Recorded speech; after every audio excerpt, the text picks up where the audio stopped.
তাহলে আপনারা আপনাদের প্রথম দফায় যে দিয়েছেন আপনারা সংবিধান সংস্কার কমিশন করবেন, সেই সংস্কারটা আপনারা কিভাবে করবেন এটা একটু বলে যান।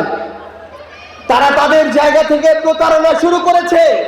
তাদের ওই 31 দফাতে দেয়া রয়েছে তারা দুদককে নিরপেক্ষ করবে, তারা সাংবিধানিক প্রতিষ্ঠানগুলোকে নিরপেক্ষ করবে, তারা গুমের বিচার করবে, তারা দুর্নীতির বিচার করবে।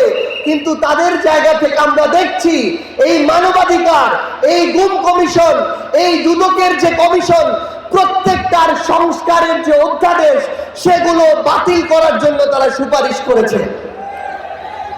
যারা কাগজে কলমে বলে এক কথা, মুখে বলে এক কথা, আর কাজে করার সময় করে আরেক কথা, তাদেরকে কি বলে?